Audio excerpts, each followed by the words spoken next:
Hello दोस्तों, मेरे YouTube channel पर स्वागत है। चलिए कहानी शुरू करते हैं। लेकिन कुछ नहीं मृत्युंजय, तुम्हारी पत्नी को रसोई की रस्म पूरी करनी होगी। सावित्री ने मृत्युंजय की बात को बीच में काट कर कहा। मृत्युंजय जलती हुई नजरों से महक को घूरने लगा तो महक अपना सिर झुकाकर जल्दी से किचन की तरफ चली गई और उसके साथ ही नीलिमा और शीतल भी चले गए। रविंद्रनाथ मृत्युंजय की तरफ देखते हुए, हमें तुमसे कुछ बात करनी है, चलो हमारे साथ। इतना कहकर रविंद्रनाथ गार्डन की तरफ चले गए। उनके साथ मन मारकर मृत्युंजय उनके पीछे चला गया। इधर महक नीलिमा और शीतल के साथ खाना बना रही थी। उसने नीलिमा की तरफ देखते हुए मुस्कुराकर पूछा, मैं आपको चाची कह सकती हूँ ना? नीलिमा महक की तरफ देखते हुए बोली। हो। महक ने फिर शीतल की तरफ देखा और बोली, हेलो, मेरा नाम महक है। शीतल महक की बात पर मुस्कुराते हुए बोली, हाय, मेरा नाम शीतल है और मैं आपकी दादी सास की बहन की बेटी हूँ। यहाँ पर पढ़ाई पूरी करने आई हूँ। महक शीतल की बात पर मुस्कुराते हुए बोली, अरे वाह, वैसे आपने बताया नहीं कि आपकी और मृत्युंजय की शादी कैसे हुई, क्योंकि जहाँ तक हमें पता था वो अपने बिजनेस पार्टनर की बेटी से शादी कर रहे थे। अचानक आपसे शादी कैसे? शीतल ने पूछा। महक शीतल के सवाल पर थोड़ी खामोश हो गई। फिर कुछ देर बाद शीतल से बोली, उन्होंने मेरे घर रिश्ता भेजा था क्योंकि उन्हें मुझसे प्यार हो गया था और उनके बिजनेस पार्टनर की बेटी अचानक विनोद घोषले नाम के क्रिकेटर के साथ भाग गई, इसलिए उन्होंने मुझसे शादी कर ली। शीतल महक की बात पर इंटरेस्टेड होते हुए बोली, नॉट बैड, मतलब लव मैरिज है आप दोनों की। तो आप दोनों की पहली मुलाकात कहाँ हुई थी? महक एकदम से बोली, सारंग हाउस में।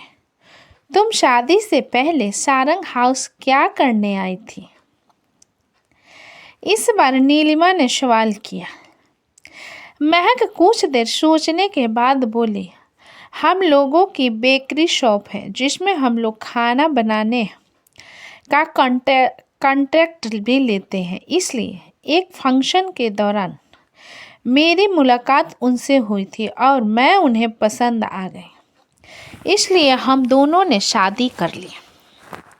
शीतल महक की बात पर बोली, बेकरी शॉप मतलब एक मिडिल क्लास फैमिली, सही कहा ना? महक अपनी गर्दन हिलाते हुए बोली, जी हाँ। महक उनकी बातों से थोड़ा ऑकवर्ड फील करने लगी, इसलिए अब वो और आगे नहीं बोली। शीतल और नीलिमा ने भी आगे उससे कोई सवाल नहीं किया। तभी अचानक महक के हाथ पर गरम दाल गिर गई और उसकी चीख निकल गई। नीलिमा और शीतल हैरानी से उसे देखने लगे। इतने में मृत्युंजय महक की आवाज़ सुनकर किचन में आ गया। मृत्युंजय ने फौरन महक का हाथ पकड़कर देखा, उसका हाथ कांप रहा था। मृत्युंजय महक को पकड़कर जल्दी से वॉश बेसिन के तरफ ले गया और उसके हाथ को ठंडे पानी में डाल दिया। महक के हाथ बुरी तरीके से लाल हो गया था और तुरंत छाले आ गए थे।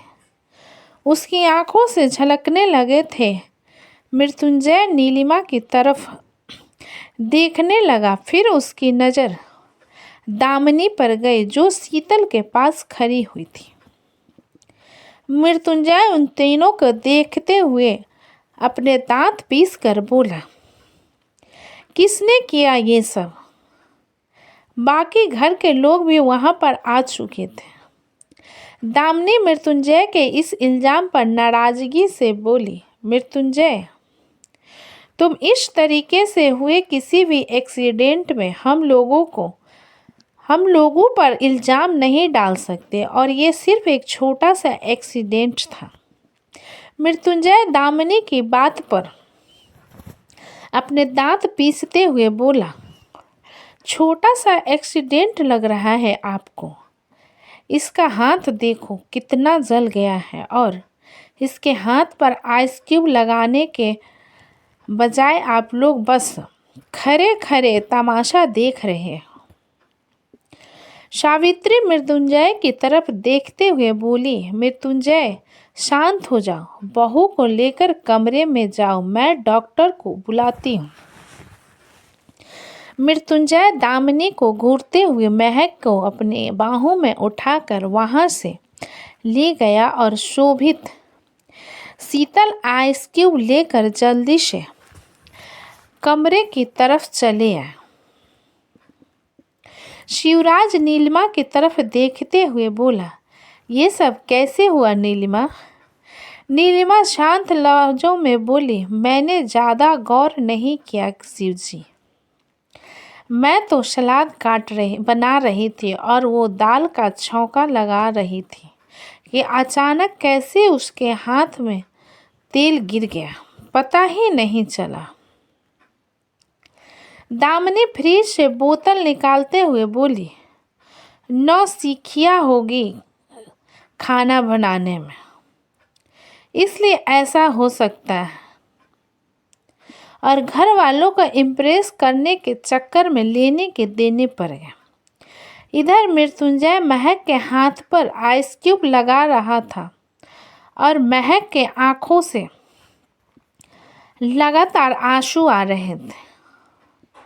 मृत्युंजय महक को डांटते हुए बोला, मैंने तुमसे कहा था ना, कोई ज़रूरत नहीं है यहाँ पर होशियारी मारने की, लेकिन नहीं, तुम्हें तो अपने मन की करनी होती है और अब रोना बंद करो। महक रोते हुए बोली, मुझे बहुत जलन हो रही है। मृत्युंजय फौरन उठा और बाथरूम से टूथपेस्ट लाकर महक के हाथों में लगाने लगा। मृत्युंजय महक को घूरते हुए बोला, अब अगर तुम रोई ना तो मुझसे बुरा कोई नहीं होगा, इसलिए बिल्कुल चुप रहो। डॉक्टर आ रहा है, वो तुम्हें एंटीसेप्टिक देगा, इंजेक्शन लगाएगा, फिर तुम ठीक हो जाओगे। महक मृत्युंजय के डांट पर रोते हुए बोली, आपकी गलती है ना, आपने जेट से उतरते ही सीधा कहा था कि मुझे आपके दादा दादी को इम्प्रेस करना है और आपको पता है ना मुझे खाना बनाना कितना अच्छा लगता है।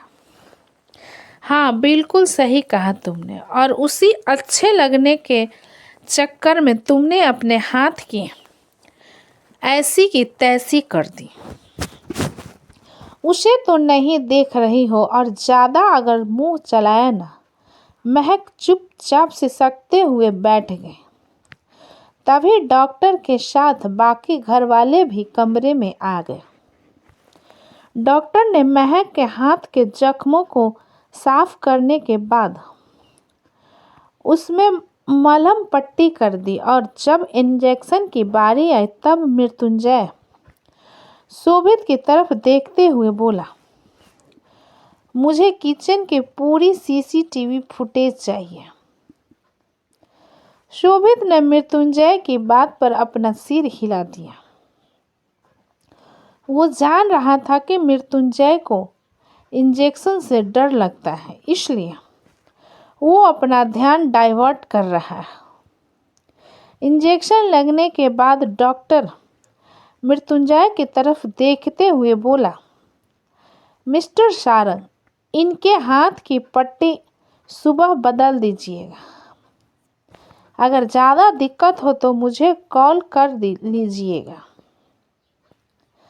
ज़्यादा नहीं जला है, बस छाले उभर आए हैं।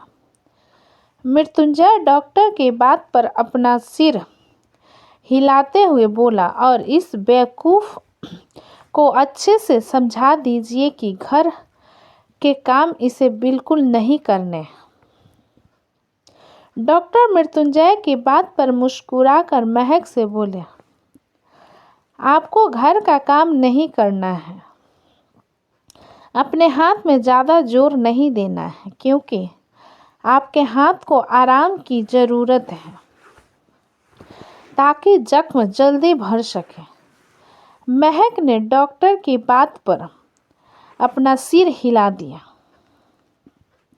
डॉक्टर मृत्युंजय को महक का ख्याल रखने का कहकर वहां से चले गए।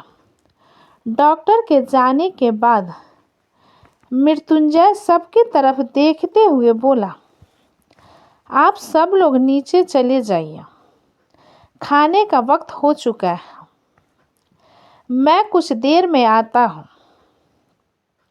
महक मृत्युंजय के बात पर बोली, आपको भी जाना चाहिए, आपको घर वालों के साथ।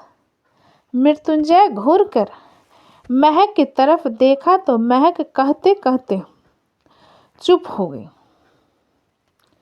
घर वालों मृत्युंजय के बात पर कमरे से बाहर चले गए। सबके पड़ जाने के बाद मृत्युंजय ने महक के दोनों गालों को अपने एक हाथ में दबाते हुए बोला, सुनो महक अवस्थी, अगर दोबारा कभी भी तुमने मेरी बातों को अनसुना करने की कोशिश की तो सोच लेना मैं तुम्हारे साथ क्या करूँगी।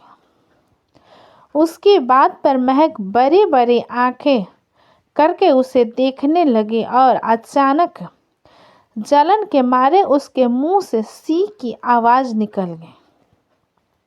ये देख मृत्युंजय बोला, फिलहाल तो छोड़ रहा हूँ, पहले ठीक हो जाओ फिर बताता हूँ तुम्हें।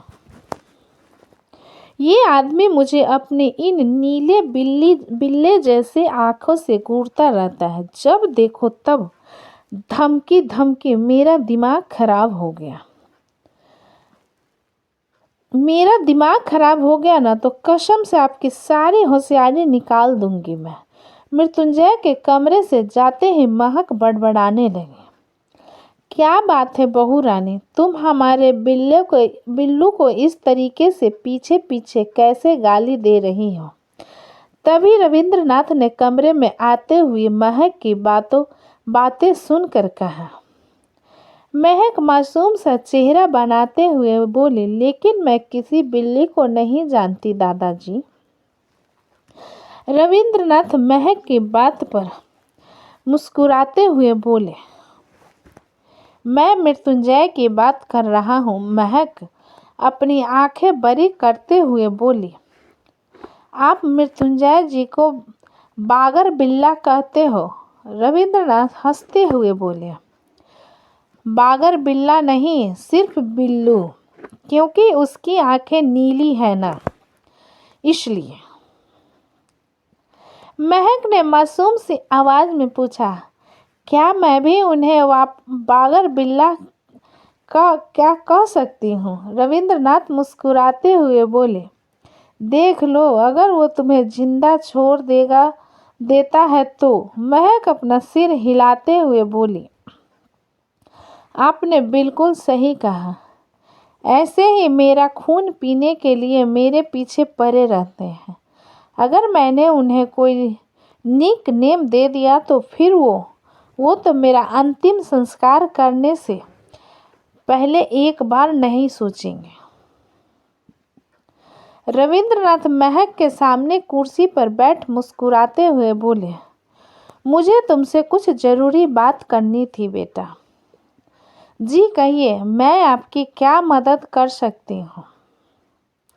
रविंद्रनाथ सीरियस टोन में बोले, कल हम लोग कुल देवी के मंदिर चल रहे हैं, वहाँ पर कुछ लोग आएंगे जो तुमसे बहुत सी बातें कहेंगे, लेकिन तुम्हें उनकी बातों पर नहीं, अपने दिल पर यकीन रखना है।